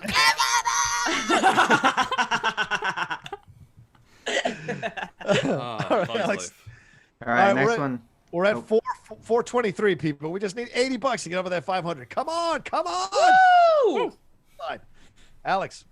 Slick Saturn says you have to place one actor in each lead role for these iconic Christmas movies. The actors to choose from are Chris Hemsworth, Armie Hammer, and Chris Evans. The movies to place them in are Jingle All the Way, Christmas Vacation, and Elf. Chris Hemsworth, Armie Hammer, as Christmas. Elf. Yes. Chris Yeah. Hemsworth Yes. as Elf. Okay, team Yes. moves that. Team, Yep. team What were the other two guys? Yeah, Chris what is Pine. Chris Chris Vacation? and Evans, what? Armie Hammer. Jingle All the Way, and Christmas Vacation. Chris Pine in Christmas Vacation, Evans. And then Evans. Sorry, Steph, Chris. I misled you. Oh, Chris Evans in Christmas Vacation, and then the other one. What's the other one? The other Army one, Hammer, Jingle All the Way. Yeah, I could see that. Army Hammer's. That's a funnier situation for him to find himself in. Yeah. I can see that. All right. We did it. Hope you're happy. 50 Shades of Geek says, "Hey Steph, I'm so happy we get to see you more often. The Sith Council sounds so awesome. Do you know if that show will also accept stream chats and super labs, or should I ask Harloff about that?" Oh, thank you. I'm sure we do. That would be, but I don't know. Don't quote me on that, but I think so. Fair enough. Mario from Puerto Rico says, Feliz Christmas, guys. Love you guys. Geek donated $50. Thank you. Right, Rocha, take it, you old fart. Fuck you and have a nice day. Thank you. I'll take it. You can cuss me out for $50. I'll take it. Feliz Christmas. Feliz Christmas. Love you guys, Steph. You a queen. Brett, you were a legend. Ryan, you deserve a couple of beers. Alex, you the man, and your songs are lit. Check out Descent. And can Rocha read this? Feliz Navidad, hermano de Puerto Rico. Feliz Navidad, hermano de Puerto Rico. Sí, cómo no. There you go. I rarely get to bust it out, but I love to bust it out when I can. That's what she's... You and Dorina need to do a full Spanish-speaking show. We have our politics show, but yeah, of course. And Polite Truths is awesome. I love that show. You two are so good together. But Smythe donated $20. Happy 2112, which is International Rush Day.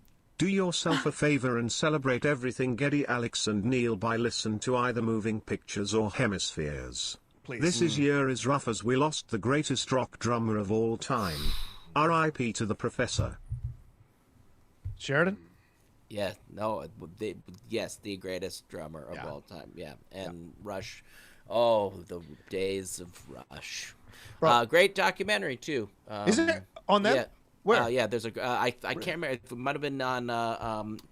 Is Netflix. It recent? Is it recent? No, it's not recent. It was a while back, and I just loved. The funny part of it for me was just how they were talking about how they thought being in a band was going to get them a lot of ladies, and it turned out a lot of their fans were guys like us, John. Well, to be fair, they're not the best looking dudes, so I mean, that kind of helps.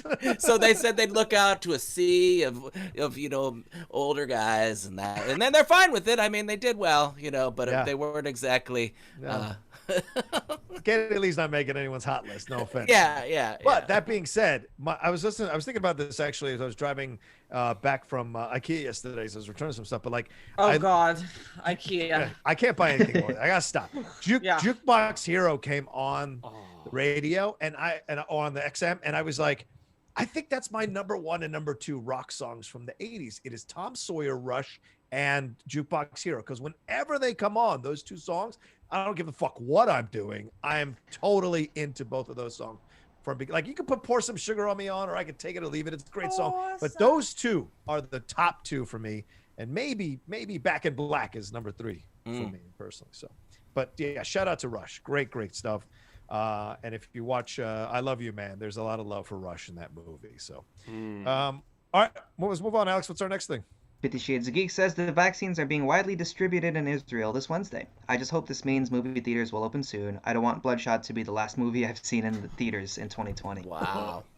Yo, that was the last one I saw too. I didn't even realize that. Yeah, I think so. Because I think that was, I know my birthday was March 10th. It was like the last day before we were not allowed to go outside. And I saw a screener and then got a tattoo. And I was like, I'm living before I'm locked up.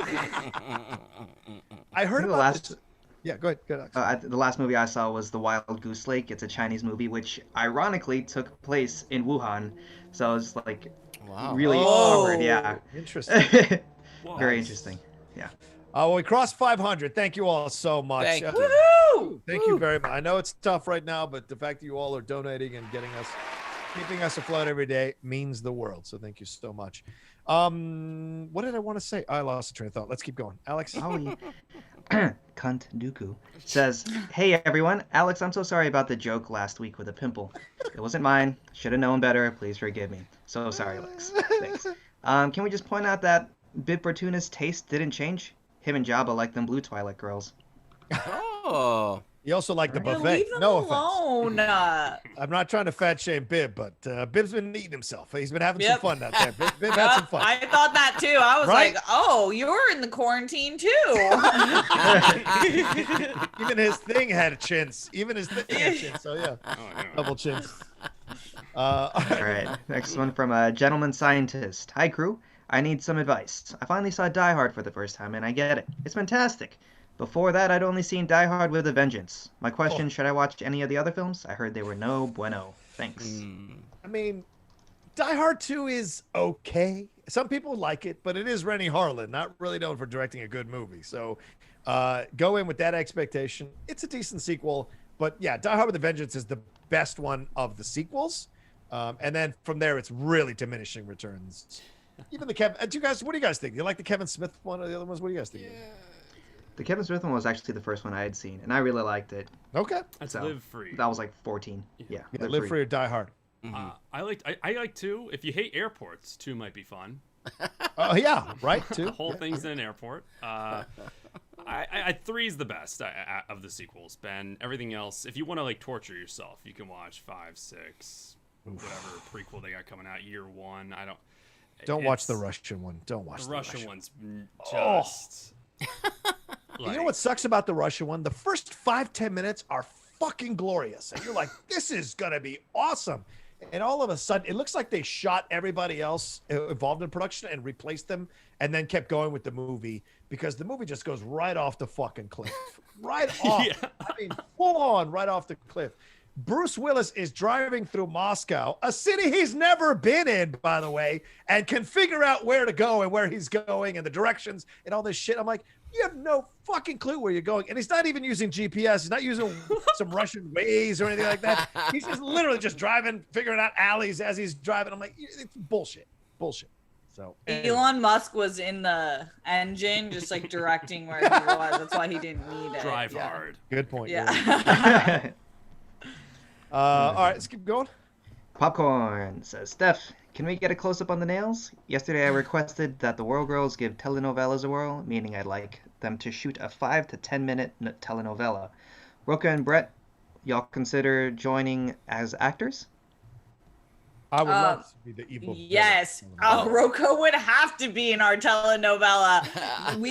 That was such a good idea, Popcorn. We love telenovelas, so we would absolutely want all of this entire SCN in that. That would be hilarious. Tráemelo, los World Girls. Tráemelo. All right, next one from Queeper Sutherland. Totally disagree with Ryan regarding Game of Thrones. I love the last season and just feel like it's popular to rag on it. Yes, the last season did feel rushed, but made sense given where the stories were going. I might have been a little intense there, but I think it was just I was a little disappointed. I was more than a little disappointed. I was really mad about it. I probably got a little harder than Ryan. Yeah.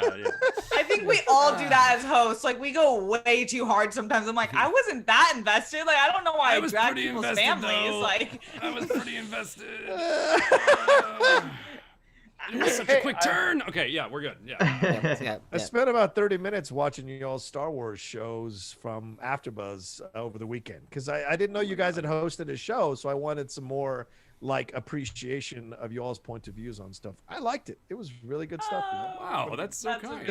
Just reminded me of it as you started sweating for some reason. No, because Ryan, you had that reaction. You've done that reaction on the show. Oh, but I really great stuff. So yeah, if you want more Steph Sabraw, if you want more Ryan and their Star Wars stuff, watch their previous shows over there at the other place. I don't know if I can say it again. We'll get in trouble. Appreciate go ahead, you, Rocha. Love. Alex? Shadow Dragon Production says, my body is made out of swords. My blood is of iron and my heart of glass. I have overcome countless battlefield, not even once retreating, not even once being understood. He was always alone, intoxicated with victory in a hill of swords. Thus his life has no meaning. That body was certainly made out of swords. Thank you very much, Chad. Is it about George Lucas? Yeah. 100%. My body is made out of swords. George's victims. Yeah. This is a rapier right here. This is. I'm rubber and you're glue. Joel from Queen says, I second your Atlantis Lost Empire, and Treasure Planet is just as good. Yeah. Yep. All right, next one from Justin Square. One thing. I don't know why. It doesn't even matter how hard you try. Keep that in mind. I designed this rhyme to explain in due time. All I know, time is a valuable thing. Watch it fly by as the pendulum swings. Watch it count down to the end of the day. The clock ticks life away. It's so unreal. Didn't look out below. Watch the time go right out the window. Trying to hold on. Didn't even know I wasted it all just to watch you go. I kept everything inside, and even though I tried, it all fell apart. And what it meant to me will eventually be a memory of a time that I tried so hard. Thank you very much, Justin Square. Hey. Wow. That was one of the first Linkin Park songs. Oh, just like kind of, I guess, rap songs that I ever listened to back in the day. Linkin Park. Wait. Yeah. Linkin Park was one of the first rap songs you listened to? Yeah, I was my parents didn't even allow me to listen to rock in general. So rap was even this was the best part of it. Just Excuse me. Amanda, please. What the fuck? Okay. Amanda, please. All right, next one from See That Guy Over There. Hello, SCN crew. Just want to say happy winter solstice, aka the shortest day and longest night. Also, the great conjunction of Jupiter and Saturn as a double planet. Oh. Yeah, nice. So sick. I wish I had a telescope. Yeah. Same. Thanks, Santa. All right, next one from James Wheeler. Hello, everyone. I'm so glad the last movie I saw in the theater was Portrait of a Lady on Fire. Oh, excellent so movie. Good. I consider that to be a perfect movie. Yeah. It's so good. Yeah. Okay. Yeah, it's damn good. Beautiful movie. It's on Hulu. If you guys have Hulu and you want to stream it, it's on Hulu.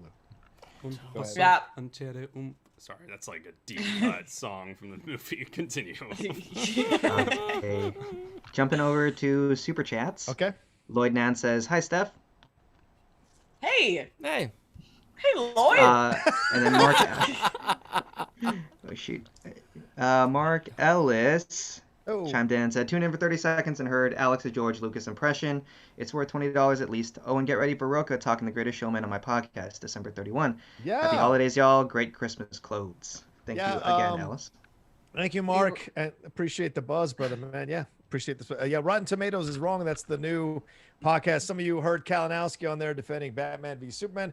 I will be on there defending The Greatest Showman. Mark Ellis there asked me to become a guest, and it was a blast. So that'll drop on New Year's Eve. I'm excited they're dropping the episode. So it'll be a lot of fun. So you hear me stump for a musical for sure. One of the greatest. Darren Wright donated and didn't say anything, so thank you very much, Darren. Thank you, Darren. Thank you. Bella says, I used to think Corp's voice was fake, but then Ryan was brought on the show, and now I know men's voice can get that deep. LOL. Brett, have you finished BoJack yet? Thanks. If it's too depressing, I understand if you drop it, but I do think you'll love it. We kind of went away from it. I think it was my wife was like kind of like, this is a little rough, you know. So yeah, I might have to sneak that one on the sly. I don't think she wants to finish that one out. Okay. Otherwise, that's all the Streamlasm and Super Chats. We got a few impressions. If you want to start doing those. Okay, this first one, Elmo and Trump discussing Brett spreading fake news, saying he used an Amazon hub instead of Hulu. Elmo, I don't know if you heard. Elmo, can you see me? I'm locked down in my bunker here. I'm not leaving the White House. I'm not leaving the White House. You're not dragging me out of here. You're not dragging me out. This is my house. It's my house. You know, I've been dealing with a lot of fake news, Elmo, and apparently Brett Sheridan on the show, the SCN Live show, spreading a lot of misinformation and fake news about the HBO hub. This is only like the slightly bigger news than all the dead people that voted. Yeah. Yes. This is like illegal huge, aliens as well. illegal aliens. Everybody voted. There's people that voted 700 times. Yep. It's just ridiculous. But multiple planets. But the Legal aliens, atrocity. multiple planets. Yep. The atrocity of this man to think that he was using an Amazon hub and say that versus Hulu. I mean, come on, people. Like, this is... we're better than this. I thought you had made America great. And then he does something like this, and it makes it less greater. Yeah, I agree with you, Amo. That's why the next 4 years, I'm going to root this all out in the next 4 years. I'm totally winning my presidency back. Yeah. Don't deny it. I'm thinking 8 more years, 16. Absolutely. Yeah. You know, no rules anymore. You break me if you break. No rules anymore. Yeah. What are laws anyway? I mean, they're only meant to be broken. Yes. All right. What's Okay, and then the last one for the day: Rocha Trump, Anaconda Brett, Steph's Roxy, and Ryan's Watto arguing why Alex should pantomime during every karaoke song. I don't. All right. Pantomime. Okay. My otherworldly friend Watto, I don't know if you know this, but the fans want to see Alex Marzoña pantomime me. Is that right? Yeah. I think you should pantomime during every single song we do, or you will perish. Okay. Alex, you don't fucking do it. I'm going to come to your house. What rocks? I didn't hear you, Rox. I said, Alex, if you don't fucking pantomime every fucking song, I'm going to come to your house and I'm going to steal your TV right behind you. She'll do it, man. I know her. She's loco. I'm crazy. And we can bet on it. You'll be working for me if you're not pantomiming, Alex. Lil Alex. Leilani. Listen to a strong woman. Listen to a strong woman, Alex. You better pantomime. I'll tell you that right now. We can't make America great without you pantomiming. That's for sure. We need you. I love your multicolored hair. I got no judgment. Just please pantomime, for God's sakes. And By Descent, his new EP. New EP. Yeah, get it. It's lift off, then descent. He's doing it like a thing there. It's very Kanye West, Jay-Z. It's very Kanye West, Jay-Z. I love it. I love it. All right. I'm going to get out of here. Any more? Is that it? Any more Streamlabs Those Super are Chats? all. We had one Those more are all, come in. One more come in. Okay, one more? Okay. Okay. Tavishka Productions says, which of these movies would you deem as an inappropriate Christmas movie to show a 10-year-old? Die Hard, Gremlins, and Coming to America. Coming to America. There are some sexually suggestive stuff going on in Coming to America that I think a 10-year-old shouldn't be exposed to just yet. Yeah, start with Cool Runnings, make your way to Beverly Hills. I think they're all pretty inappropriate. I guess it's fair. Die Hard. That's true. Yeah. Gremlins is rough. That's. I mean, 10. I don't know. 10-year-olds are different. I have a very sensitive 10-year-old, so we have to. I think my son could handle it. I don't know, people. Do we need to make this decision? Do we need to all vote on the same one, or is this the fate of the Earth? Or is this? Oh God, I don't know. They're holding all 3 DVDs and are like, what are we? Yes, they're like, which one? And if my 10-year-old has a hard time with it, I'm coming for you. Gremlins, bruv. Gremlins. Yeah, get some Gremlins up there. All right, thank you all so much for watching or listening to this episode of SCN Live on the SCN Network. We can't thank you enough for your Streamlabs Super Chats and your Schmo bots. Hope we kicked off your holiday week right with a lot of fun, a lot of playfulness. We certainly had fun. We hope you did too. Thanks to Steph Sabraw. Thanks to Alex Marzoña. Thanks to Brett Sheridan.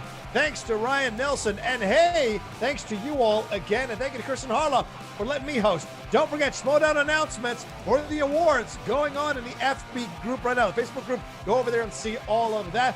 Have yourselves a good Monday. Remember, it's the start of the week. Do something really positive for yourself, even if it's a little thing, a baby step, something, or something bigger to get your week going off right. You deserve it.